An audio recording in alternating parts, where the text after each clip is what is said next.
ઓમ નમોસ્તે નમોસ્તે નમોસ્તે. નમો લોય શૌત્રિકાળવર્તી અરહંતાણમ.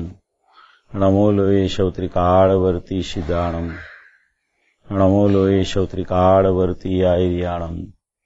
નમો લોય શૌત્રિકાળવર્તી ઉવજ્જાયણમ.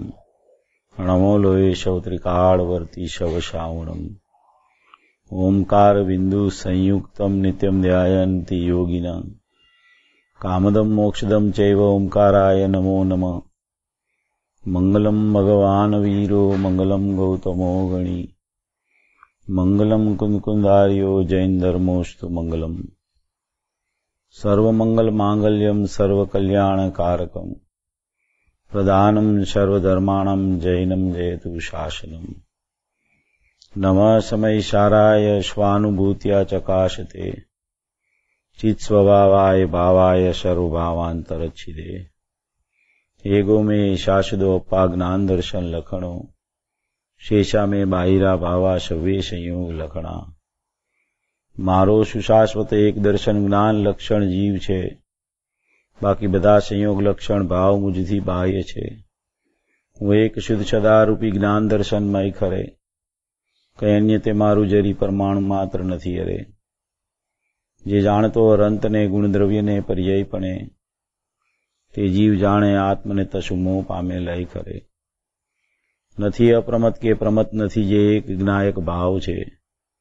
એ રીત શુદ્ધ કથાયને જે જ્ઞાત તે તો તે જ છે. જેમ નેત્ર તેમજ જ્ઞાન નથી કારક નથી વેદ કરે. જાણે જ કર્મોદય નિર્જરા બંધ તેમજ મોક્ષને. ધ્રુવ અચલને અનુપમ ગતિ પામેલ સર્વે સિદ્ધને. વંદી કહું સુત કેવડી કથિતા સમય પ્રાવૃત હો. તું સ્થાપ નિજને મોક્ષ પંથે. ધ્યાનુભવ તેહને. તેમાં જ નિત્ય વિહાર કર. નહીં વિહર પર દ્રવ્યો વિશે. ઓમ શ્રી નમઃ દેવ્ય નમઃ દેવ્ય નમઃ દેવ્ય. આપણી ચર્ચા સમયસારજી પરમાગમની 17-18મી ગાથા ઉપર ચાલે છે.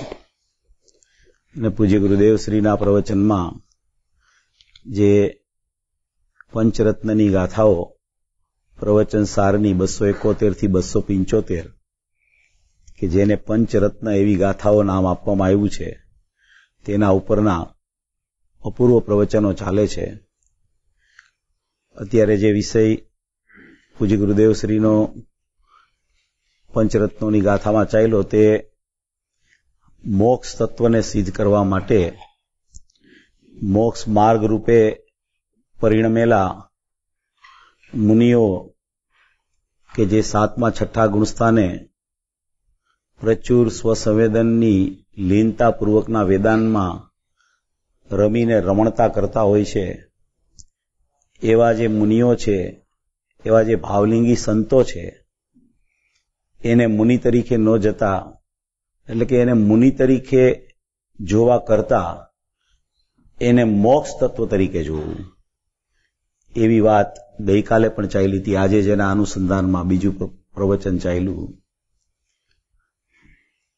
જે જીવને ખરેખર પોતાના શુદ્ધાત્માની રમણતા નિરંતર ચાલતી હોય છે, વિના વિક્ષેપે, કોઈ પણ ખલેલ વગર, કોઈ પણ પ્રકારનો વિકલ્પ ચાલતો હોય ત્યારે પણ એને વિકલ્પ સંબંધીનું પોતાના આત્માનું જ્ઞાન વર્તતું હોય છે, એવા જે પ્રચુર સ્વસંવેદનમાં ઝૂલતા 7મા 6ઠા ગુણસ્થાનની ભૂમિકાવાળા મુનિરાજ ભાવલિંગી સંત પરમાત્મા કે જેને દિવસમાં હજારો વાર સ્વસંવેદનની પ્રચુર ઉર્મિઓ ઉર્ધ્વપણે ઉછળતી હોય છે, એવા જે આપણા નિર્ગ્રંથ મુનિરાજ ભાવલિંગી સંત પરમાત્મા કે પૂજ્ય ગુરુદેવ શ્રી એને કહેતા કે અમે તો મુનિઓના દાસાનું દાસ છીએ, અમે તો એના ચરણની રથ સમાન છીએ, એવા અમારા મુનિરાજ છે.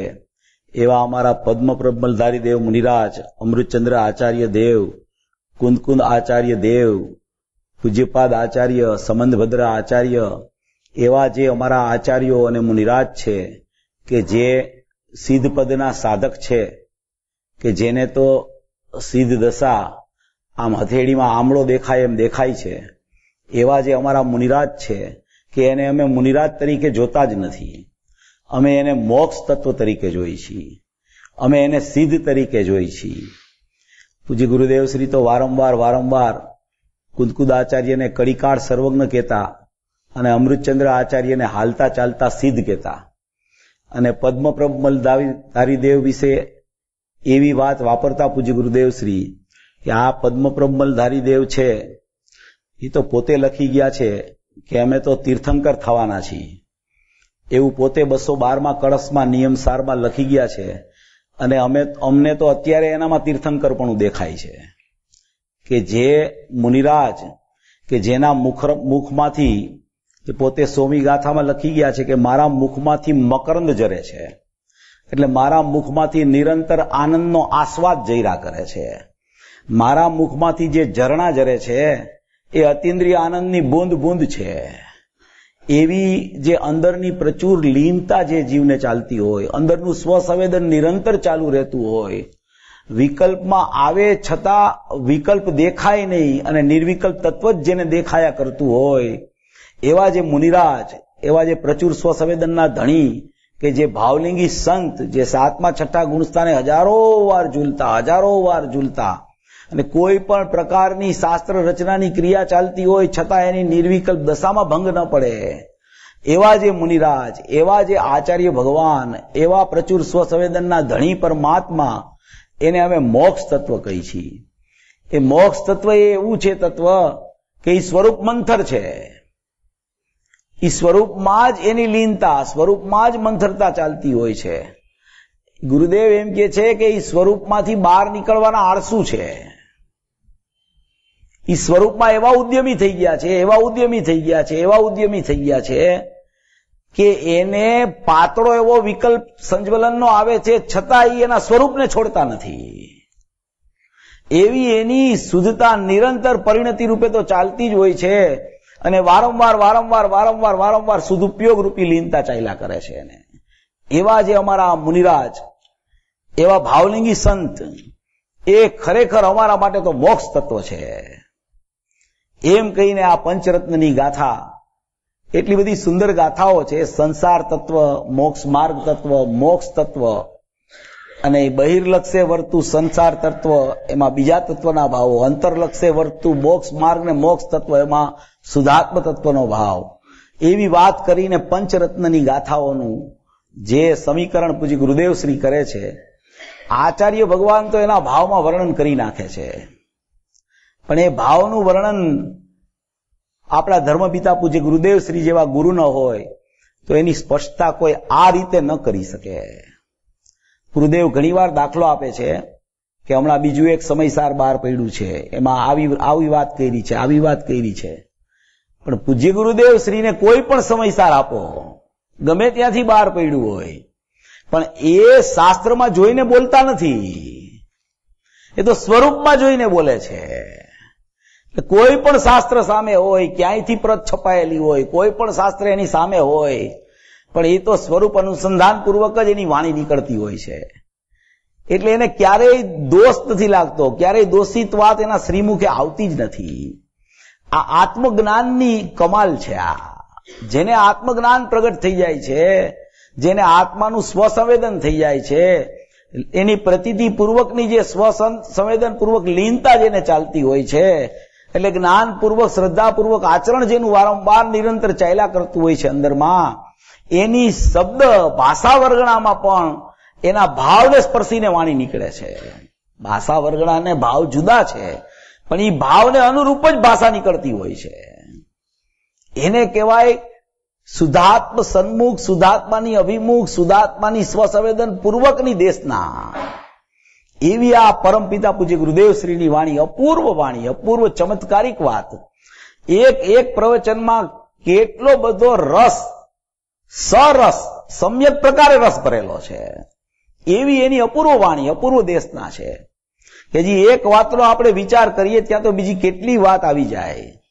એક પ્રવચન સાંભળે પછી જીવ નિરાતે 4-5 કલાક એ પ્રવચનનો વિચાર કરે ત્યારે તો એને જ્ઞાનમાં થોડોક ખ્યાલ આવે કે આ ગુરુદેવ આમ કહેવા માંગતા હતા. એવી આ પુરુષની ધન્યવાણી છે.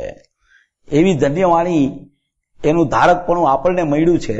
અને જો આપણે એનો ફાયદો ન ઉઠાવી શકીએ તો પછી ગુરુદેવની વાણી તો એમનેમ રહી જાય. પણ એવું તો થવાનું નથી.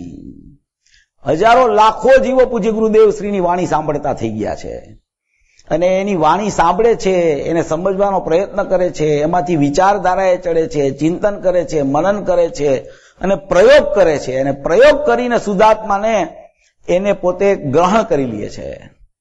એવી આખી વિધિ છે આ.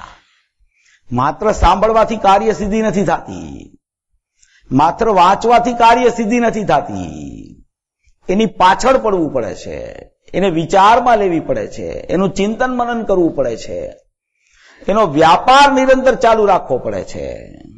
જો એવી રીતે એને અધ્યયન, ચિંતન, વિચાર અને નિર્ણયની ભૂમિકા આવે તો એ નિર્ણય આગળ વધી અને નિર્ણય દ્રઢતર ને દ્રઢતમ થતા એ નિર્ણયમાં અનુભૂતિનું ફળ આવી જાય છે.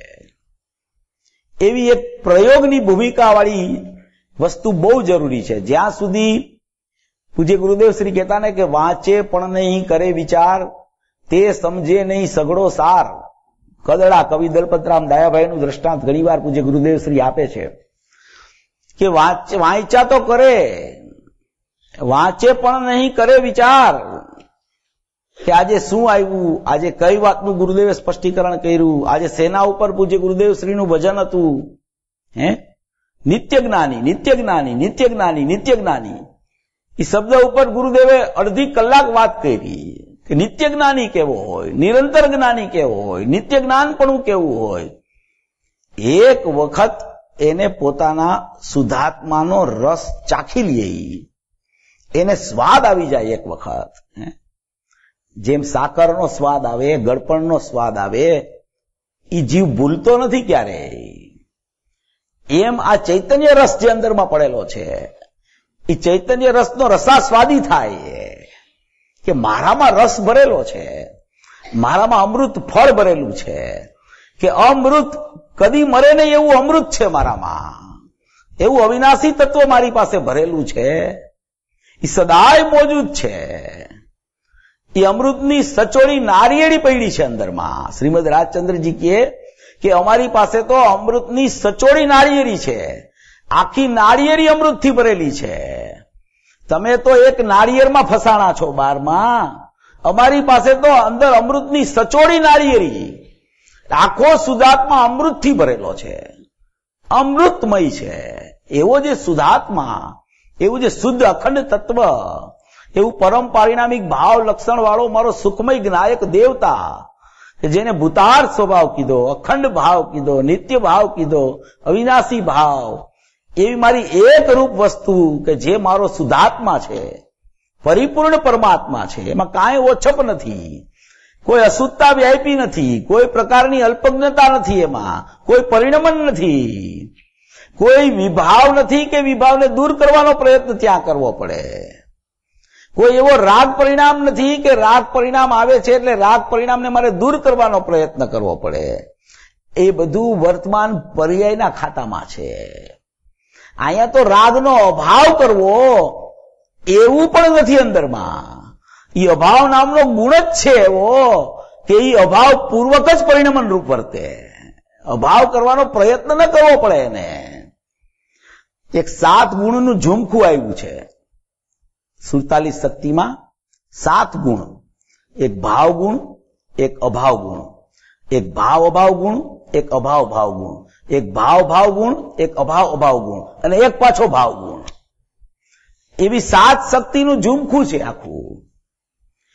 કે ભાવ ગુણ છે, અભાવ ગુણ છે, ભાવ અભાવ ગુણ છે, અભાવ ભાવ ગુણ છે, ભાવ ભાવ ગુણ છે, અભાવ અભાવ ગુણ છે અને એક પાછો ભાવ ગુણ છે 39મો.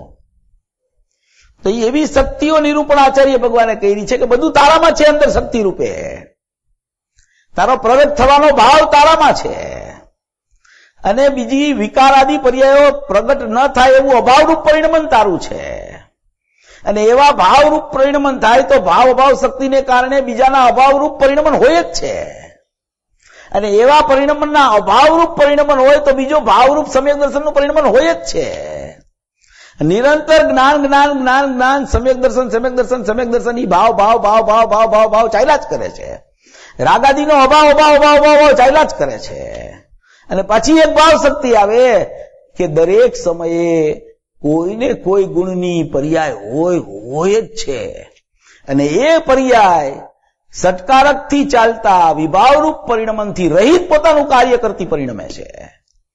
એવી સાત શક્તિનું ઝુમકું અમૃતચંદ્ર આચાર્ય ભગવાને મૂક્યું છે.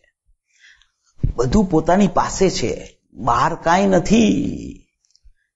પોતાને ભાવ પ્રગટ કરવો હોય તો ભાવ શક્તિ છે, રાગનો અભાવ કરવો હોય તો અભાવ શક્તિ છે, ભાવરૂપ પરિણમી અને રાગના અભાવપૂર્વક જોવું હોય તો ભાવ અભાવ શક્તિ છે, રાગનો અભાવ થયો અને વિતરાગતાની પ્રગટ થઈ એમ જોવું હોય તો અભાવ ભાવ શક્તિ છે, વિતરાગ વિતરાગ વિતરાગ વિતરાગ વિતરાગ વિતરાગ વિતરાગ તો એવી ભાવ ભાવ ભાવ ભાવ ભાવ શક્તિ છે.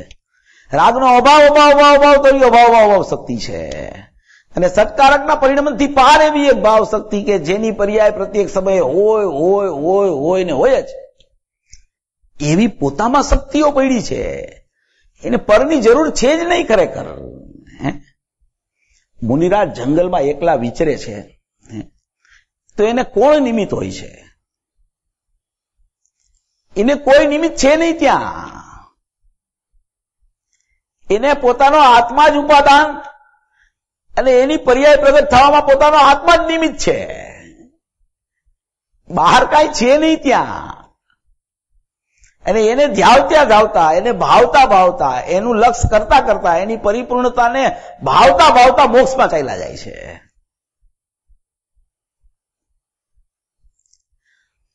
સિમંદર ભગવાનની દેશતા કરતી હતી તો મુનિરાજનું એક સમૂહ, મુનિરાજનો સમૂહ આચાર્ય ભગવાનની સાથે મુનિરાજના સમૂહ પૂર્વક એ સમૂહ દિવ્ય ધ્વનિ સાંભળવા જાય. તીર્થંકર ભગવાનનું સમોસરણ ક્યાંય આવે ને, ઇન્દ્રો સમોસરણની રચના કરે અને એવું તીર્થંકર ભગવાનનું સમોસરણ તીર્થંકર વિચરતા વિચરતા કોઈ જગ્યાએ આવે, મુનિઓનો સમૂહ હોય, જંગલમાં બિરાજતો હોય, ત્યાં એ રહેતો હોય તો એને ખ્યાલ આવે કે સમોસરણ અહીંયા બાજુમાં હમણાં આવવાનું છે. તો મુનિરાજને આચાર્ય ભગવાન એવો વિચાર કરે કે ચાલો આપણે સમોસરણમાં ભગવાનની દિવ્ય ધ્વનિ છૂટશે તો આપણે એ સાંભળવા માટે જાય. નિરંતર તો 3 વખત ભગવાનની દિવ્ય ધ્વનિ છૂટે છે સિમંદર પરમાત્માની, અત્યારે મહાવિદ્ય ક્ષેત્રમાં પણ. અને કોઈ ચક્રવર્તીનું વિમાન ઉતરે તો સ્પેશિયલ 4થી વાર દિવ્ય ધ્વનિ છૂટે તીર્થંકર ભગવાનની. એવો કોઈ એનો અતિશય છે. તો એ સમોસરણ જ્યાં આવે ત્યાં મુનિઓ સંઘ સાથે એ દિવ્ય ધ્વનિ સાંભળવા જાય. તો એ દિવ્ય ધ્વનિ સાંભળવા વિહાર કરતા કરતા કરતા કરતા ત્યાં પહોંચવાની તૈયારીમાં હોય ત્યાં કોઈ મુનિને અંદર જંગલમાં ગુફા દેખાય કે અહીંયા તો ગુફા છે અંદરમાં, અહીંયા તો ધ્યાનમાં બેસવા જેવું છે. તો એ ત્યાંથી વળાંક લઈને ગુફામાં ચાલ્યા જાય. સંઘ આગળ નીકળી જાય. સંઘ આગળ નીકળતો નીકળતો નીકળતો અરિયંત પરમાત્માનું સમોસરણ હોય જ્યાં કેવડી ભગવાનની દેશના છૂટવાની હોય ત્યાં ચાલ્યો જાય. અરિયંત ભગવાનની દિવ્ય ધ્વનિ છૂટવા માંડે. એ છૂટતા પહેલા મુનિઓને કે આચાર્યને વિકલ્પ આવે કે આમાં મુનિરાજ, બીજા મુનિરાજ ક્યાં ચાલ્યા ગયા? તો એ દિવ્ય ધ્વનિ સાંભળતા સાંભળતા ભગવાનને પ્રશ્ન પૂછે કે અમારા બીજા મુનિઓ તો એ ગયા ક્યાં? ઓલા મુનિઓ ત્યાં ધ્યાન કરવા બેસી ગયા. એને ગુફા જોઈને એને એવો વિકલ્પ આવ્યો કે અમે તો અહીંયા ધ્યાન કરવા બેસી જાય. ઓલા મુનિઓ ત્યાં તીર્થંકર ભગવાનની દેશના સાંભળવા જાય છે. એને પ્રશ્ન ઉઠ્યો કે હે તીર્થંકર પરમાત્મા, હે સર્વજ્ઞ દેવ, હે 3 લોકના નાથ, અમારા મુનિઓની સંખ્યા કેમ ઘટી ગઈ?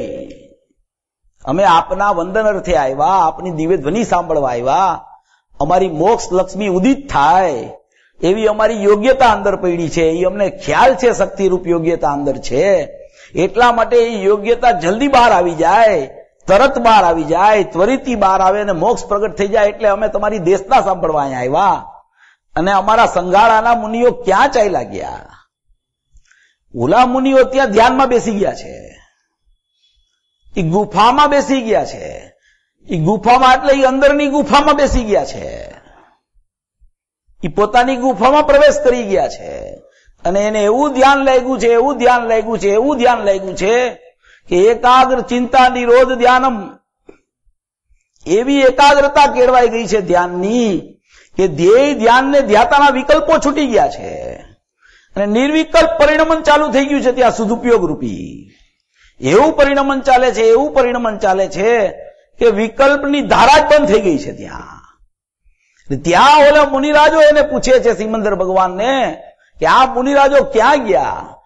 તીર્થંકર ભગવાનની દેશનામાં ઉત્તર આવે છે કે એ મુનિરાજ તો મોક્ષમાં ચાલ્યા ગયા છે, એ તો મોક્ષ લક્ષ્મીમાં બિરાજમાન થઈ ગયા, સિદ્ધ થઈ ગયા.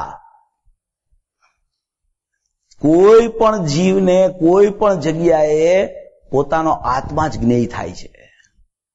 એ મુનિરાજને એવો વિકલ્પ આવે કે હું ત્યાં જઈશ તોય મને મારો આત્મા જણાય છે, અહીંયા બેસીશ તોય મને મારો આત્મા જણાય છે, તો મારે ત્યાં જવાની જરૂર નથી, અહીંયા જ હું ઠરીઠામ થઈ જાઉં તો અહીંથી જ મને હમણાં મોક્ષ લક્ષ્મી ઉદિત પામશે, એમ કરીને ત્યાં ધ્યાનમાં બેસી જાય છે. અને એવું ધ્યાન લાગે છે, એવું ધ્યાન લાગે છે કે ત્યાંથી ને ત્યાંથી સમશ્રેણીએ સિદ્ધ દશામાં બિરાજમાન લોકના અગ્રભાગે થઈ જાય છે. આઠેય કર્મોનો નાશ કરી, 4 કર્મોનો નાશ કરી અને કેવળ જ્ઞાન, અને પછી 4 કર્મ અગાતીનો નાશ કરીને કપૂરની ગોટીની જેમ શરીર વિખરાઈ જતા સિદ્ધ દશામાં ઉગ્રપણે લોકના અગ્રભાગે બિરાજમાન થઈને ત્યાં વિદ્યમાન થઈ જાય છે. એમ દરેક જીવને પોતાનો જ્ઞાન આત્મા જ જણાય છે, બીજું કાંઈ જણાતું નથી. બીજું જણાય છે એ વ્યવહાર છે અને એ વ્યવહારમાં મગ્ન છે જીવ મગ્ન વ્યવહારમાં છે. નિશ્ચયનો એને અંશ પણ ખ્યાલમાં નથી આવતો, અંશી તો દૂર છે, પણ નિશ્ચયનો અંશ છે જે જ્ઞાન, પ્રગટ થતો જ્ઞાન, પ્રગટ થતો ઉપયોગ, પ્રગટ થતો ભાવ, એ પણ એને પકડાતો નથી. બધું પર છે એ તો એમાં જડતા કરે છે, એને તો જ્ઞાન જણાય છે પ્રત્યેક સમયે. આમાં કહે છે પ્રથમમાં પ્રથમ આત્માને જાણ. આત્માને શેમાં જાણ? તો કે આત્માને જ્ઞાનમાં જાણ. તો કે એ જ્ઞાન કેવું? તો કે આત્માનું જ્ઞાન છે, આત્માથી પ્રસારિત થઈને આવતું જ્ઞાન છે, આત્માના અંશરૂપી જ્ઞાન છે, એ જ્ઞાનરૂપી ચૈતન્યપણું છે. એને તું જાણ, વર્તમાનમાં એને જાણ, અને એ જાણ ને એમાં તારો આત્મા છે એને પ્રથમમાં પ્રથમ જાણ. એમ આચાર્ય ભગવાન આમાં 17મી 18મી ગાથામાં એ વાત કહેવા માંગે છે. એવી આ અપૂર્વ વાત છે જે આ દ્રષ્ટાંત છે ને એમાં શું છે, કેવડી પરમાત્માની જે દિવ્ય ધ્વનિ ખરે છે ને, કેવડી પરમાત્માની દિવ્ય ધ્વનિ, સમોસરણમાં હજારો લાખો જીવો બેઠા હોય છે, લાખો જીવો બેઠા હોય, નારકી સિવાયના બધા જીવો બધી ગતિવાળા હોય ત્યાં. દરેક જીવ ત્યાં સાંભળવા જાય, વેર ઝેર ન હોય, રાગ દ્વેષના પરિણામ ન હોય, અને માત્ર એનું લક્ષ સિમંદર પરમાત્માની દેશના ખરે ત્યાં હોય. હવે એ દેશના ખરે 700 ભાષામાં કન્વર્ટ થઈને દરેક જીવો પાસે આવે, દરેક જીવો બેઠા હોય એની ભાષામાં એને ખ્યાલ આવી જાય કે તીર્થંકર પરમાત્માની વાણીમાં આવી દિવ્ય ધ્વનિ કરી રહી છે અને એમાં મારા સ્વરૂપનું આવું વર્ણન આવી રહ્યું છે. એ ભાષા કન્વર્ટ થઈને અહીંયા કાનમાં અથડાય અને એને ખ્યાલ આવે કે આવું સ્વરૂપ અહીંયા આવી રહ્યું છે. હવે એ તીર્થંકર ભગવાનની દેશતા ખરે છે એટલે એને ખ્યાલમાં આવે છે, અહીંયા કર્ણેન્દ્રિયમાં શબ્દો સંભળાય છે એટલે એને ખ્યાલમાં આવે છે, અહીંયા કર્ણેન્દ્રિયમાં શબ્દો સંભળાય છે ત્યાં એનો એક ભાવેન્દ્રિય રૂપ ઉગાડ છે, એ એને જાણવા રૂપ પરિણમે છે એટલે એને ખ્યાલ આવે છે કે એ શબ્દ કર્ણેન્દ્રિય અને ભાવેન્દ્રિય એ જેમાં જ્ઞાનમાં પ્રતિભાસ થાય છે એવું જ્ઞાન એને જાણવામાં આવે છે એટલે ખ્યાલમાં આવે છે કે જે જ્ઞાનમાં આત્મા જણાઈ રહ્યો છે. આખી પ્રોસેસ આવી છે. જે ભાષા વર્ગના ખરે છે એ તો જળ છે, એ સિમંદર ભગવાનના મુખથી ખરતી હોવા છતાં, નિરક્ષરી વાણી હોવા છતાં, અનક્ષરી વાણી હોવા છતાં ત્યાં તો માત્ર ઓમ એના સિવાય તો કઈ ખરતું નથી. અને એ તો ભાષા વર્ગણાનું પરિણમન છે. એ ભાષા વર્ગણા અથડાય છે અહીંયા કર્ણમાં, જેમ અત્યારે આ ભાષા વર્ગણા અથડાય છે ને એવી ભાષા વર્ગણા અથડાય છે અહીંયા. આ કર્ણેન્દ્રિય જળ છે, જળ. આમાં કાંઈ જ્ઞાન છે નહીં, આ તો જળ છે, એમાં અથડાય છે. અહીંયા ઉઘાડ છે એક અંદરમાં ભાવિન્દ્રીનો. એ ભાવિન્દ્રનો ઉઘાડ છે એ કેવો છે કે એ જ્ઞાનનો ક્ષયોપસમ જ્ઞાનનો ઉપયોગ જે પ્રગટ થાય છે. આ અત્યારે પ્રયોગની વિધિની વાત ચાલે છે. શુદ્ધાત્માની ચર્ચા આપણી થઈ ગઈ છે. એ શુદ્ધાત્મા લક્ષમાં કેવી રીતે આવે, એ શુદ્ધાત્મા પકડાતો કેમ નથી, આવું સ્વરૂપ હોવા છતાં એ જ્ઞાન શ્રદ્ધાનમાં વિદ્યમાન કેમ થતો નથી, અનાદિથી અજ્ઞાન ને મિથ્યાત્વ કેમ ચાલી રહ્યું છે, કે એની ભૂલ ક્યાં થઈ જાય છે. એ કર્ણેન્દ્રિયમાં અથડાય છે શબ્દ, ત્યાં એક ભાવિન્દ્રી છે, એ ભાવિન્દ્રીનો ઉઘાડ છે. ઉઘાડ, એ ઉઘાડ છે એ શું છે કે એ જ્ઞાનનું વિપરીત પરિણમન છે. શું છે? જ્ઞાનનું વિપરીત પરિણમન છે. એ જ્ઞાને સંગ કર્યો છે ઇન્દ્રિયનો. ઇન્દ્રિયના સંગપૂર્વક જ્ઞાન જે વર્તી રહ્યું છે, એ વર્તતું જ્ઞાન જે છે ઇન્દ્રિયનું માધ્યમ લે છે. આ શબ્દ અથડાય તો કર્ણનું માધ્યમ લે છે, જોવાનું કાર્ય કરે તો ચક્ષુનું માધ્યમ લે છે. હવે એ જાણનાર તો જ્ઞાન તત્વ છે, એને કોઈ માધ્યમની જરૂર નથી, માધ્યમથી નથી જાણતું જ્ઞાન. જ્ઞાન તો પોતાના સ્વભાવથી જાણે છે જ્ઞાન. અલિંગ્રહણના પેલા 2 બોલ આવ્યા છે.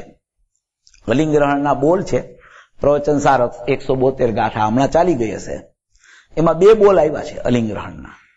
પેલા બોલમાં એમ કે છે આચાર્ય ભગવાન કે આત્મા છે, આત્મા ઇન્દ્રિયો દ્વારા પરને જાણતો નથી. અને બીજા બોલમાં એમ છે કે ઇન્દ્રિયો દ્વારા આત્મા જણાતો નથી. પછી ધુમાડો હોય ત્યાં અગ્નિ હોય છે, અનુમાનનો વિષય નથી, અનુમાતા નથી, પ્રત્યક્ષ જ્ઞાતા છે. એ છઠ્ઠો બોલ આવ્યો. તો હવે આ જે ઇન્દ્રિયો દ્વારા જાણતો નથી અને ઇન્દ્રિયો દ્વારા જણાતો નથી, છતાં ભ્રમણા તો એવી જ ચાલે છે જીવને કે જો આંખ ન હોય ને તો હું વાંચી ન શકું, કાન ન હોય તો હું સાંભળી ન શકું, ઘ્રાણેન્દ્રિય ન હોય તો હું સૂંઘી ન શકું, રસેન્દ્રિય ન હોય તો હું ચાખી ન શકું, સ્પર્શેન્દ્રિય ન હોય તો હું સ્પર્શ ન કરી શકું. ભ્રાંતિ તો એવી જ ચાલી રહી છે અનાદિથી.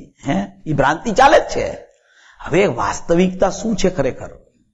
એ ભ્રાંતિ કેમ તૂટતી નથી જીવની? કે અનાદિથી જ્ઞાનની બહિર્મુખતાના સંસ્કાર એને ચાલ્યા કરે છે, અનાદિથી ચાલે છે, અનાદિથી. કોઈ સમય એવો નથી આવ્યો કે એ જ્ઞાન પોતાથી જ જાણે છે એવો વિશ્વાસ આવ્યો હોય એને. માધ્યમ દ્વારા જાણવું થઈ રહ્યું છે, કોઈને કોઈ માધ્યમ દ્વારા જાણવું થઈ રહ્યું છે. અત્યારે જે આ શબ્દો અહીંયા અથડાય છે કાનમાં, અહીંથી નીકળે છે, એ શબ્દો અથડાય છે માટે જાણવું થતું જ નથી. આ પ્રયોગ છે. આ શબ્દો જે ખ્યાલમાં આવે છે ને કર્ણેન્દ્રિયમાં, ભાવેન્દ્રિય ત્યાં જાય છે, એના દ્વારા કાંઈ ખરેખર ખ્યાલ જ નથી આવતો. એ બધું જળ છે, જળમાં ખ્યાલ ન આવે કાંઈ. આ કર્ણેન્દ્રિય જળ છે. જ્ઞાન ઇન્દ્રિયોના માધ્યમથી જાણે છે, એ જ્ઞાન છે ને એ મૂર્તિક થઈ ગયું છે, એ અમૂર્તિક જ્ઞાન નથી. જે જ્ઞાન સ્વાધીન ન હોય, જે જ્ઞાન જ્ઞાનથી જાણવાનું કાર્ય ન કરે, અને જે જ્ઞાનને કોઈ સહારાની જરૂર પડે, એ જ્ઞાન ન કહેવાય. એ મિથ્યા જ્ઞાન છે, એ કુજ્ઞાન છે. સહારા વગર જાણવું જે જ્ઞાનમાં થાય એનું નામ જ્ઞાન છે. જ્ઞાન નિસહાય છે હંમેશા. જ્ઞાન હંમેશા નિરપેક્ષ છે. જ્ઞાન હંમેશા પોતે પોતાથી જાણે છે. જ્ઞાનને કોઈના અવલંબનની જરૂર નથી કે આનું અવલંબન જળિન્દ્રિયનું લે તો જ એ જાણવાનું કાર્ય કરી શકે, એવો જ્ઞાનનો સ્વભાવ નથી. તો જ્ઞાનની સ્વતંત્રતા ઉપર ખૂન થઈ જાય છે. જ્ઞાનની સ્વાધીનતા તો જ્ઞાન પરાધીન થઈ જાય છે. જ્ઞાન પરાધીન નથી, જ્ઞાન સ્વાધીન છે. એ સ્વાધીનતાથી જાણવું કરે છે. જે સમયે કર્ણમાં શબ્દ અથડાય છે, ભાવિન્દ્રિય ખંડ થઈ અને એક એક ઇન્દ્રિય એક એકને જાણવા રૂપ એક એક ભાવિન્દ્રિય પરિણમે છે, એ સમયે પણ અહીંયા જ્ઞાનનો જે ઉપયોગ છે એમાં વાસ્તવિકપણે આ બધું જાણવું થાય છે. એ જ્ઞાનના ઉપયોગમાં પકડાય છે કે આ ભાવિન્દ્રિય છે, આ કર્ણ છે, આ બહારથી વાણી છૂટે છે, પણ એ જ્ઞાનના ઉપયોગ ઉપર એને શ્રદ્ધા, વિશ્વાસ કે પકડ આવતી નથી. અને ભાવિન્દ્રિય તરફ એનું લક્ષ જાય છે, કર્ણેન્દ્રિય તરફ લક્ષ જાય છે. હવે એ જ્ઞાન જે બને છે ને, એ જ્ઞાનમાં પ્રત્યેક સમયે જ્ઞેયાકારો તો બન્યા કરે છે. જ્ઞેયાકાર. જ્ઞાન એકલું જ્ઞાનના આકારે નથી, જ્ઞાન એકલું જ્ઞેયના આકારે નથી. એ જ્ઞાનાકાર રૂપ જ્ઞેયાકાર બની ગયું છે પ્રત્યેક સમયે. એનું પરિણમન જ થયા કરે છે. એવું પરિણમન થયા જ કરે. પણ એ પરિણમનના સમય પર ત્યાં તો જ્ઞાન જ છે. પણ જ્ઞેયાકારોની જ્યાં રચના થાય છે ત્યાં એને જ્ઞેયાકાર જ્ઞાનમાં અહમ થઈ જાય છે.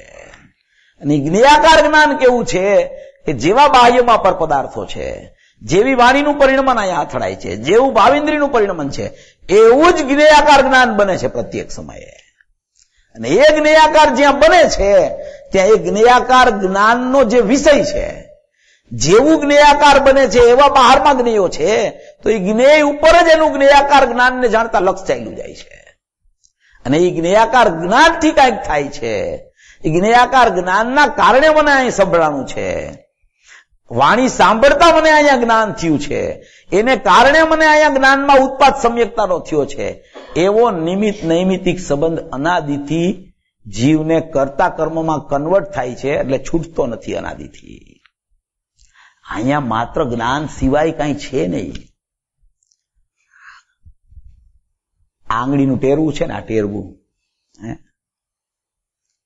હવે શરીરમાં તાવ આવ્યો હોય ને, તાવ, તો આ નખ છે ને, નખ, શરીર ગરમ થઈ ગયું હોય તો આ નખથી તમે આમ માપ કાઢો એનું, તો તમને ખ્યાલ ના આવે શરીર ગરમ છે કે ઠંડુ છે, એ ખબર ન પડે. આ નખ છે ને, એ રાગ છે, એ વધારાની ચીજ છે, એ નીકળી જાય છે. આને તમે કાઢી શકો નખને, આ ટેરવાન કાઢી ન શકો. આ શરીરનો અવયવ છે. એમ જ્ઞાન છે ને, એ આત્માનો એક અવયવ છે. રાગ છે ને, એ પૃથક વસ્તુ છે. તો આ ટેરવું છે ને, એનાથી આખા શરીરમાં તમે આમ ફેરવો ને, આમ, તો તમને ખબર પડે કે અહીંયા ગરમપણું છે કે શીતપણું છે, ખ્યાલ આવી જાય. અવયવ છે, અવયવ. એમ જ્ઞાન છે ને, જ્ઞાન એ આત્માનો અવયવ છે. એ અવયવથી અવયવી ખ્યાલમાં આવે છે. બીજા કોઈ પદાર્થથી અવયવી ખ્યાલમાં નથી આવતો. જેમાં આંગળીથી આખું શરીર ખ્યાલમાં આવે છે, આ નખથી ન ખ્યાલમાં આવે. એમ આ જ્ઞાન છે, એ પ્રત્યેક સમયે જ્ઞાન રહે છે, પ્રત્યેક સમયે જ્ઞાન રહેલું છે, પ્રત્યેક સમયે જ્ઞાનનો ઉપયોગ મોજૂદ છે. આ બધું જાણવું થાય છે, એ થાય છે ક્યાં? અનાદિથી જાણવું, જાણવું, જાણવું, જાણવું. આ જાણવું થાય છે ને, આ સ્વાધ્યાય હોલ છે, જિનેન્દ્ર મંદિર છે, ઉપર સોનગઢનું ચિત્રીકરણ છે, એ બધું જાણવું થાય છે ક્યાં? પ્રત્યેક સમયે. એ ઇન્દ્રિયના માધ્યમ દ્વારા, એને એમ લાગે છે કે ઇન્દ્રિયના માધ્યમ દ્વારા જાણવું થાય છે. એ તો એની ભ્રમણા છે ખરેખર. જ્ઞાનને માધ્યમ છે જ નહીં કોઈ. જ્ઞાન સ્વતંત્ર જાણનાર છે. જ્ઞાન પોતે પોતાથી જાણે છે. જ્ઞાનનો ઉપયોગ જાણવાનું કાર્ય પોતાથી કરે છે. એવું જ્ઞાન એની પાસે મોજૂદ છે. પણ એ જ્ઞાનમાં વસ્તુઓ પ્રતિભાષિત થાય છે. હવે એ પ્રતિભાષણ તો છૂટવાનું નથી ક્યારેય. એ તો નિરંતર ચાલ્યા કરશે. તમે એને દૂર નહીં કરી શકો કે આલો જ્ઞેયો ઝળકવાના જ બંધ થઈ જાય અહીંયા જ્ઞાનમાં, તો મારું જ્ઞાન ચોખ્ખું કહેવાય. અરે ભાઈ, તો જ્ઞાનને જાણવું, એમાં પુરુષાર્થ શું છે? તો એમાં પુરુષાર્થ શું છે? જ્ઞાનમાં જ્ઞેયો ઝળકે ભલે, અને ત્યારે એને ખ્યાલ આવે કે આ જ્ઞેયો ઝળકે છે, એ જ્ઞેયો છે જ નહીં, એ તો જ્ઞાન માત્ર છે. એ તો પુરુષાર્થ છે, એ તો વેદ જ્ઞાનની કળા છે. ત્યાં જ જ્ઞેયાકાર જ્ઞાનનો તિરોભાવ થાય છે અને જ્ઞાનાકાર જ્ઞાનનો આવિર્ભાવ થઈ જાય છે. એ જ તો વાસ્તવિક ભેદ જ્ઞાનની પ્રક્રિયા છે. ભેદ જ્ઞાન જ્ઞાનમાં જ ચાલે છે. બહાર કોઈ વસ્તુથી ભેદ જ્ઞાન કરવાનું નથી જીવે. જીવ શું કરે છે કે રાગથી આત્મા જુદો છે એમ ભેદ જ્ઞાન કરવાનો પ્રયાસ કરે છે. શાસ્ત્રમાં આવે, જ્ઞાનીઓ કહે, પણ એ શું કામ આવે છે કે એને જ્ઞાનને જાણતા એમ થાય છે કે હું રાગને જાણું છું. એ જાણી રહ્યો છે જ્ઞાનને, અને જ્ઞાનમાં જ્ઞેયાકાર બને છે. એ જ્ઞેયાકાર જ્ઞાનનું જ્ઞાનાકાર જ્ઞાનમાં જાણવું ચાલી રહ્યું છે. એક જ જ્ઞાનમાં આ સ્થિતિ છે. રાગ તો પૃથક જ છે, એને કોઈ જાણી જ નથી શકતું ખરેખર. પ્રત્યક્ષ જાણવું યા તો જ્ઞાનનું થાય છે યા તો જ્ઞાયકનું થાય છે. બસ આટલી મર્યાદા છે એની, જીવની. જીવના વર્તુળમાં જ્ઞાયકને જ્ઞાન સિવાય કઈ છે જ નહીં. ત્યાં ને ત્યાં જાણવું થાય છે. એમાં એ જાણવાનો પ્રકાર એને કેવો ભજે છે એના ઉપરથી ભેદ જ્ઞાનની પ્રક્રિયા નક્કી થાય છે. એ જ્ઞેયાકાર જ્ઞાન બને છે જ્ઞાન જ્ઞાનના આકારે છે અને જ્ઞાયક ભાવ તો જ્ઞાયક ભાવ કુટસ્થ ધ્રુવ ચૈતન્ય પરમાત્મા અખંડ ચૈતન્ય જ્યોતિ છે. હવે એ જ્ઞાનાકાર જ્ઞાન જ્ઞેયાકાર બન્યા જ કરે, સમયે સમયે સમયે સમયે જ્ઞેયાકાર બને છે. અહીંયા રાગ છે, અહીંયા જ્ઞાયક ભાવ તો અનન્ય છે જ્ઞાનથી. હવે એ રાગ પ્રતિભાસન થતા અહીંયા જ્ઞેયાકાર જ્ઞાન બને છે અને એ જ્ઞેયાકાર જ્ઞાનને જાણે છે તો એને એમ થાય છે કે રાગ મારામાં આવી ગયો, હું રાગનો કરતા છું, રાગને કારણે અહીંયા મને જ્ઞાન થયું છે, રાગને હું જાણનારો છું. એમ કરી કરીને બહિર્લક્ષ કરે છે જ્ઞાનનું. એટલે જ્ઞાનનું અજ્ઞાનત્વ કરી નાખે છે. થાવું જોઈએ જ્ઞાનનું જ્ઞાનત્વ, થાય છે જ્ઞાનનું અજ્ઞાનત્વ પ્રત્યેક સમયે. 92 ગાથા વાંચી લેવી એના ગુરુદેવના પ્રવચનો, એમાં બધું છે આ સમયસારમાં કે જ્ઞાનનું જ્ઞાનત્વ કેવી રીતે થાય અને જ્ઞાનનું અજ્ઞાનત્વ કેવી રીતે થાય.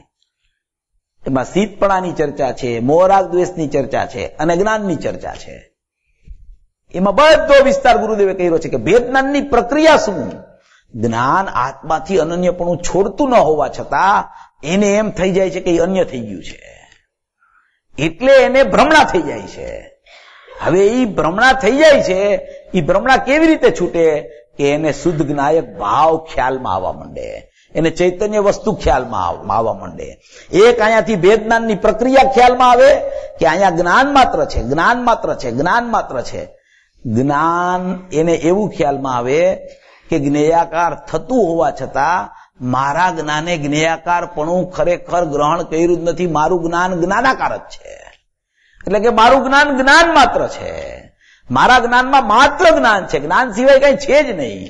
એમ એને જ્યાં વિશ્વાસ આવવા માંડે ત્યાં એની દ્રષ્ટિ આખી જ્ઞાયક ઉપર કન્વર્ટ થઈ જાય છે. અને એ જ્ઞાયકની ચર્ચા જે આપણે ચાલી કે એક ધ્રુવ સ્વભાવ, એક એના અનંત ગુણનો સ્વભાવ, એક એના અનંત ગુણમાં રહેલા બધા અનાદિ અનંત પર્યાયોનો પારિણામિક ભાવ અને એક એનો કારણ શુદ્ધ પર્યાય રૂપ શુદ્ધ પૂજિત પંચમ ભાવની પરિણતિ રૂપ કારણ શુદ્ધ પર્યાયનો સ્વભાવ, એ આખો બધું થઈને એક જ્ઞાયક ભાવ અખંડ છે દ્રષ્ટિનો વિષય. એ દ્રષ્ટિનો વિષય કેવી રીતે પકડાય કે આ જ્ઞાનમાં જ્યાં ભ્રમણા છૂટવા માંડે એની જ્ઞેયાકાર જ્ઞાનમાં લક્ષ કરી અને જે જ્ઞેયોમાં પ્રવૃત્તિ ચાલતી હતી એ જ્ઞેયાકાર જ્ઞાનમાં એને જ્ઞાન છું એમ ખ્યાલમાં આવવા માંડે તો એ જ્ઞાન કોરું જ્ઞાન થઈ જાય, માત્ર જ્ઞાન થઈ જાય. જ્ઞેયોની વાસના એમાંથી છૂટી જાય, જ્ઞેયોનો જે ભાવ હતો એ છૂટી જાય, એમાંથી જ્ઞાન માત્ર દેખાવા માંડે. એ જ્ઞાન છે ને જ્ઞાયક તરફ વળે. એ જ્ઞાનમાં હું જ્ઞાયક છું એવો વિશ્વાસ આવે. એ જ્ઞાન અનન્ય હોવાથી એ અભેદ થઈ જાય જ્ઞાયક સાથે. એવું જે અંદરનું સ્વરૂપ છે, અંદરની જે આપણે કારણની ચર્ચા ચાલી હતી એવું કારણ પણ એમાં પડ્યું છે. એ જે નિયમસારની ગાથાઓમાં આવી છે, ત્રીજી ગાથામાં જે કુદકુદાચાર્ય સમ્યક દર્શન જ્ઞાન ચારિત્રાણી મોક્ષ માર્ગના પરિણામ પ્રગટ કરવા યોગ હોવાથી ઉપાદેય છે એમ કીધું, તો એનું કારણ પણ અંદરમાં કારણ શુદ્ધ પર્યાયમાં શુદ્ધ જ્ઞાન ચેતના પરિણામ પડ્યું છે. ત્રીજી ગાથામાં કીધું. એમાં સાતમી ગાથામાં એમ કીધું કે કારણ પરમાત્મા અંદરમાં પડ્યો છે કે જે કાર્ય પરમાત્મા પ્રગટ થાય છે, કાર્ય પરમાત્મા કેવળ જ્ઞાન દશા જે પ્રગટ થાય છે એનું કારણ પણ અંદર કારણ પરમાત્મા રૂપે અંદરમાં પડ્યું છે એમ સાતમી ગાથામાં નિયમસારમાં કીધું. કાર્ય શુદ્ધ જીવ પ્રગટ થાય છે નવમી ગાથામાં કીધું, એવું કારણ શુદ્ધ જીવ પણ અંદરમાં પડ્યું છે ધ્રુવ પરમાત્મામાં. ધ્રુવ પરમાત્માની સાથે ધ્રુવ સામાન્યની સાથે એનું એક ધ્રુવ વિશેષ છે. એમાં ધ્રુવ વિશેષમાં બધું કારણ પણ અંદરમાં વિદ્યમાન છે, બહારમાં કાંઈ કારણ પણ છે નહીં કાર્ય પ્રગટ થવાનું. ત્રીજી ગાથામાં શુદ્ધ જ્ઞાન ચેતના પરિણામ કહીને કારણ પણ બતાવ્યું. સાતમી ગાથામાં કારણ પરમાત્મા કહીને કાર્યનું કારણ પણ બતાવ્યું. નવમી ગાથામાં કાર્ય શુદ્ધ જીવ કઈ પ્રગટ થવા યોગ્ય અને કારણ શુદ્ધ જીવ અંદરમાં છે એમ કરીને એનું કારણ પણ પદ્મ બ્રહ્મલધારી બતાવ્યું. દસમી ગાથામાં ચૈતન્ય અનુવિધાયી પરિણામ કીધા. એ ચૈતન્ય અનુવિધાયી પરિણામ ઉપયોગ, ચૈતન્ય અનુવિધાયી પરિણામ, ત્રિકાળ ચૈતન્ય અનુવિધાયી પરિણામ, ત્રિકાળ અંદરમાં એવું ચૈતન્ય અનુવિધાયી પરિણામનું કારણ પણ અંદરમાં પડ્યું છે કે જે બહાર વર્તમાનમાં ઉપયોગ શુદ્ધ પ્રગટ થાય તો એની શુદ્ધતાનું કારણ પણ અંદરમાં ચૈતન્ય અનુવિધાયી પરિણામ રૂપે કારણ પણ અંદરમાં પડેલું છે. 11-12મી ગાથામાં નિયમસારમાં એમ કીધું કે સ્વરૂપ પ્રત્યક્ષ જ્ઞાન છે અંદરમાં. સ્વરૂપ પ્રત્યક્ષ જ્ઞાન, એ સ્વરૂપથી પ્રત્યક્ષ જ છે આ જ્ઞાન. કારણ જ્ઞાન, ત્રિકાળ જ્ઞાન, વાસ્તવિક જ્ઞાન, શુદ્ધ જ્ઞાન, એવું અખંડ જ્ઞાન, એ કારણ જ્ઞાન છે, એ પોતાના પૂરા સ્વભાવોને જાણવા માટે સ્વરૂપ પ્રત્યક્ષતાથી સમર્થ છે. અંદરમાં ને અંદરમાં એવું સ્વરૂપ પ્રત્યક્ષ જ્ઞાન છે. એવો જેને ખ્યાલમાં આવે કે આવું સ્વરૂપ પ્રત્યક્ષ જ્ઞાન કારણ પણ અંદરમાં પડ્યું છે, એને કારણ બનાવે, ત્યાં બહારમાં સહજ જ્ઞાન વર્તમાન પ્રગટતા રૂપ પ્રગટ થઈ જાય છે. 13મી ગાથામાં નિયમસારમાં એમ કીધું કે એવી આ બધી જ્ઞાનની ચર્ચા આવી 12 ગાથા સુધી, 3 ગાથા, 7 ગાથા, 9 ગાથા, 10 ગાથા, 11, 12 ગાથા. 13મી ગાથામાં કારણ દ્રષ્ટિ કીધી એને પદ્મપ્રભ બલધારી દેવે, જેમાં જ્ઞાનની ચર્ચા આવી કે શુદ્ધ જ્ઞાન ચેતના પરિણામ, ચૈતન્ય અનુવિધાયી પરિણામ, સ્વરૂપ પ્રત્યક્ષ જ્ઞાન. 13મી ગાથામાં કે કારણ દ્રષ્ટિ એવી અંદરમાં પડી છે.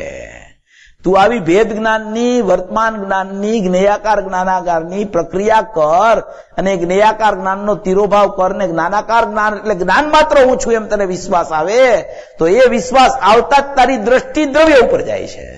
અને એ દ્રષ્ટિ દ્રવ્ય ઉપર જાય તો એ દ્રષ્ટિ છે એ અંદરમાં કારણ દ્રષ્ટિ પડી છે એને કારણ બનાવે છે. ત્યાં એ દ્રષ્ટિમાં કાર્ય આવી જાય છે. એવી એક કારણ દ્રષ્ટિ છે અંદરમાં. એટલે ભાઈ બધું અંદરમાં છે, બધી વ્યવસ્થા અંદરમાં બરાબર ચાલી રહી છે. કાંઈ પણ જોતું હોય ને તો અંદરમાં છે બધું. સમ્યક જ્ઞાન જોઈ છે તો કે સમ્યક જ્ઞાનની પ્રગટ થવાની યોગ્યતા પારિણામિક ભાવે અંદરમાં પડી છે. સમ્યક દર્શન જોઈ છે તો એની યોગ્યતા અંદરમાં છે. પારિણામિક ભાવને જો તું, ત્રિકાળ સત્વને તું જો, જ્ઞાયક દેવ અખંડ છે એને તું વિચારમાં લે, એને અંદરમાં શું છે એ જોવાનો પ્રયત્ન કર. જો અંદરમાં તારો વિસ્તાર વધી જશે તો બહારનો વિસ્તાર સંકેલાઈ જશે. આ બહારનો વિસ્તારનો પથારો કર્યો છે ને બહુ, એ સંકેલવા માટે અંદર છે ને એનાથી મોટો વિસ્તાર છે. એવો મોટો વિસ્તાર છે, એવો મોટો વિસ્તાર છે કે એ વિસ્તારમાં જે જીવ જાય છે અહીંયાથી બહાર જ નીકળતો નથી. પણ એને કેમ ઈ પકડાતું નથી કે બહારમાં એટલું બધું જ્ઞાન ચાલ્યું ગયું છે, એટલો બધો વિસ્તાર ચાલે છે બહારમાં કે એ પોઈન્ટ છે અંદરના જ્ઞાયક ભાવનો, ત્યાં આવી નથી શકતો. ત્યાં જ ઉભો રહીને જો એને જોવે ને તો બનાવ કઈ બન્યો નથી, સંકેલાઈ જાય છે એની મેળે, સંકેલવું પડતું નથી. એવું અંદરમાં સત્વ પડેલું છે એનું અનાદિ અનંત જ્ઞાયક ભાવ ચૈતન્યપણું. એમ 13મી ગાથામાં કારણ દ્રષ્ટિની વાત કરી અને 14મી ગાથા નિયમસારમાં એને ભેદરૂપી પર્યાય કેવી છે એ પરસમંતા ભેદમ ગચ્છતિ ઇતિ પર્યાય કઈ અને એમ કે એ કારણ પર્યાય પણ ધ્રુવ વિશેષ હોવાને કારણે ધ્રુવ સામાન્યનું ધ્રુવ વિશેષ નિરંતર વર્તમાન છે એમ ભેદ કે કરે એને પર્યાય કહેવામાં આવે છે. એમ કરીને પર્યાયની સ્પષ્ટતા ત્યાં કરી અને પછી 15મી ગાથામાં પૂજિત પંચમ ભાવની પરિણતિ કહી અને એ કારણ શુદ્ધ પર્યાય એવો શબ્દ પદ્મપ્રભ બલધારી દેવે મૂક્યો. એટલે બધું અંદરમાં કાર્ય પ્રગટ થવાનું કારણ અંદરમાં પડ્યું છે. કારણ પરમાત્મા કાર્યને કારણ આપવા જાતો નથી, એ તો અકારણ પરમાત્મા છે. પણ આ પર્યાય આ હું છું એમ અહમ કરે તો કારણપણું એને અંદરથી મળી જાય છે. કારણ કે કારણપણું અંદરમાં છે, બહારમાં કારણપણું નથી. પેલા મુનિરાજે શું કર્યું ગુફામાં બેસીને? એ દેશના સાંભળવા ન ગયા, પોતાના કારણપણાને ગ્રહણ કરી લીધું. એને ગ્રહણ કર્યું, ત્યાં કાર્ય સૂત્તા આવી ગઈ. એમ અહીંયા છે બધું. દરેક જીવને આ પ્રવૃત્તિથી જ કાર્ય થાય છે. બહાર કાંઈ છે નહીં, બહારથી કાંઈ મળતું નથી, અંદરથી કાંઈ બહાર ગયું નથી. ચિંતા કરવાની જરૂર નથી, બોજો રાખવાની જરૂર નથી કે કેમ સમ્યક દર્શન થતું નથી. કેમ સમ્યક દર્શન થતું નથી એટલે સમ્યક દર્શન કેમ થાય છે એ તને ખબર નથી, એટલે સમ્યક દર્શન થતું નથી. સમ્યક દર્શન આયા પડ્યું છે, સમ્યક જ્ઞાન આયા પડ્યું છે, કેવળ જ્ઞાન આયા પડ્યું છે. અત્યારે વર્તમાનમાં કેવળ જ્ઞાનની પર્યાય જેટલું ભવિ જીવને અનંત અનંત અનંત અનંત અનંત અનંત અનંત અનંત જેટલી પ્રગટવાની છે એ બધી અત્યારે ગુણોમાં પારિણામિક ભાવે અત્યારે પડેલી છે. અત્યારે વર્તમાનમાં જોતો નથી પોતાના સ્વભાવને, એટલે એને બહાર આવતી નથી. જ્યાં જ્યાં જોવે છે ને તે નીકળા જ કરે છે. એવી આ શુદ્ધ વસ્તુ અનાદિથી બચી ગઈ છે અને એ ગમે તેવા વિભાવ થયા તો બચી ગઈ છે શુદ્ધ વસ્તુ. એમાં અશુદ્ધતાનો પ્રવેશ થયો તો નથી, થવાનો પણ નથી. નિગોદનો જીવ છે ને એમાં પરિપૂર્ણ શુદ્ધતા છે, અભવિના જીવમાં પરિપૂર્ણ શુદ્ધતા છે. એને પ્રગટ થવાની યોગ્યતા નથી, શુદ્ધતામાં કાંઈ ફેર નથી પડતો. જ્યાં જીવ હોય ત્યાં પારિણામિક ભાવ શુદ્ધ હોય. એ જીવની યોગ્યતામાં પ્રગટ થવાની અયોગ્યતા અભવ્યત્વ જીવ હોય કે ભવ્યત્વ હોય, છતાં એનો પારિણામિક ભાવમાં કઈ બગડ્યું નથી. ભવી જીવો ઘણા એવા છે, ભવી જીવ જેને કહેવાય, એ નિગોદમાં પડ્યા છે, એ બહાર નથી નીકળ્યા, બહાર નીકળવાના નથી, તો એને ભવી કહેવાય છે. એનો પારિણામિક ભાવ શુદ્ધ છે અંદરમાં. એવી કોઈ વ્યવસ્થા અંદરમાં પડી છે. એવા સ્વભાવનું સ્મરણ કરવું, એવા સ્વભાવનો શંખનાદ ફૂંકવો અંદર જઈને, એનું નામ પરિણમનની શુદ્ધતા છે. આવી પરિણમનની શુદ્ધતા જેને પ્રગટ કરવી હોય, પ્રગટ કરવાની ભાવના હોય, પ્રગટ કરવાની લક્ષ તો અહીંયા હોય, પણ એવી ભાવના પણ હોય જીવને, ન હોય એવું નથી. પૂજ્ય બેનશ્રી કહે છે કે સમ્યક દર્શનની પ્રગટ કરવાની ભાવના તો દરેક જીવને હોય, પણ એ ભાવનાનો ભાવ ત્રિકાળી દ્રવ્ય છે, એની ભાવનામાં જ સમ્યક દર્શન પ્રગટ થઈ જાય છે. એમ બેનશ્રી ફરમાવે છે. આવું જેને ખરેખર તાલાવેલી લાગે, જિજ્ઞાસા થાય, જેને મારો આત્મા જ ખાલી જોઈ છે, એવી ખરેખર જેને વૃત્તિ હોય અંદરમાં, એવો એને મોક્ષાર્થી કીધો આમાં 17 ગાથામાં, કે મોક્ષાર્થી પુરુષે પ્રથમમાં પ્રથમ શું કરવું? તો કે પ્રથમમાં પ્રથમ આત્માને જાણવો. તો કે આત્માને કેવી રીતે જાણવો? આત્મા કેવો છે એ પેલા જાણવો, પછી કેવી રીતે જાણવો એ પ્રશ્ન આવે છે. પેલા આત્મા અંદરમાં કેવો છે એ પેલા તું જાણી લે, નહીતર તને અંદર જવાનો પ્રયાસ જ નહીં ચાલે. પછી કેવી રીતે જાણવો એ પ્રયોગની વિધિ આવે છે. તો એ એક દ્રષ્ટિનો વિષય અને ભેદ જ્ઞાનનો પ્રયોગ, આ બે વાત આ 17 ગાથામાં છે. એ જેને ખ્યાલમાં આવી જાય છે એ ભવી જીવ ત્વરિતમાં મોક્ષ માર્ગમાં પ્રયાણ કરી અને અલ્પકાળમાં મોક્ષ લક્ષ્મીને વરે છે. સમ્યક દર્શન થયા પછી અસંખ્ય સમયમાં મોક્ષ થાય છે, અનંતકાળ જાતો નથી. એવા સર્વભવી જીવોને મોક્ષ માર્ગમાં પ્રયાણ કરી અને મોક્ષ લક્ષ્મીમાં સર્વ જીવો બિરાજમાન થાય એવી મંગલ ભાવના.